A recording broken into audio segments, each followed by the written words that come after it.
Basic ગ્રામરમાં આજે continuous tense આપણે શીખવાના છે. કન્ટિન્યુઅસ ટેન્સ બી 3 પ્રકારના છે. પ્રેઝન્ટ કન્ટિન્યુઅસ ટેન્સ એટલે ચાલુ વર્તમાનકાળ, પાસ્ટ કન્ટિન્યુઅસ ટેન્સ એટલે ચાલુ ભૂતકાળ અને ફ્યુચર કન્ટિન્યુઅસ ટેન્સ એટલે ચાલુ ભવિષ્યકાળ.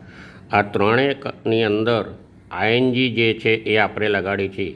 તો સૌથી પહેલાં આપણે આઈએનજીના નિયમ જોઈએ. પહેલો જે નિયમ છે કે જેમાં generally present tense of the verb આવે તો આપણે એને આઈએનજી લગાડી. પેન્ટ, પેન્ટિંગ, આમાં દાખલા આપેલા છે. સિંગ, સિંગિંગ, આ રીતે. બીજો નિયમ જે આપેલો છે એમાં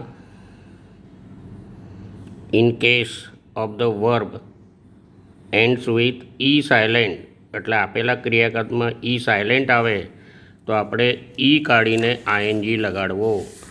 આમાં ઉદાહરણ આપેલા છે એ તમે જોઈ શકો છો.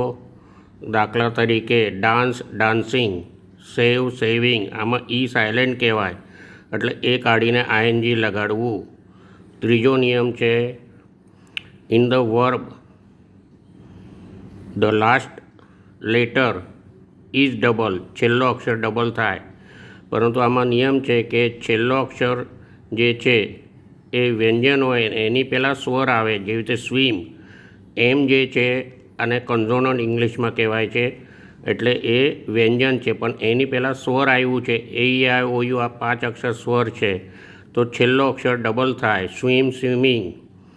ગેટ, ટી છે, ટીની પહેલાં સ્વર આવ્યો છે, ગેટિંગ થાય.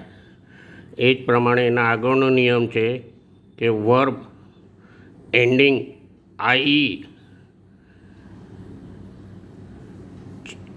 Change two Y. લાય, આઈ આવ્યું છે તો લાઇંગ થાય. ડાય છે તો ડાઇંગ થાય. એટલે આ બધા નિયમ જે છે એ આઈએનજીના નિયમ ખાસ ધ્યાનમાં રાખવા. હવે આજે આપણે પ્રેઝન્ટ કન્ટિન્યુઅસ ટેન્સ એટલે ચાલુ વર્તમાન કાળ શીખીએ.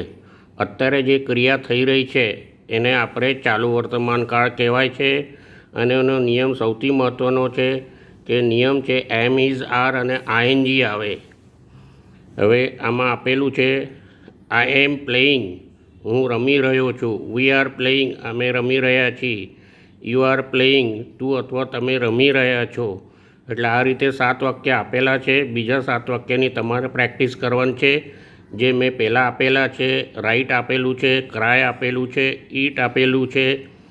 તો આ રીતે તમારે દરેક ક્રિયાપદના ગુજરાતીને ઇંગ્લિશમાં લખીને પ્રેક્ટિસ કરવાની છે. આજે આટલું જ આ લેસન છે. પછી આપણે શીખશો પાસ્ટ કન્ટિન્યુઅસ ટેન્સ અને ફ્યુચર કન્ટિન્યુઅસ ટેન્સ.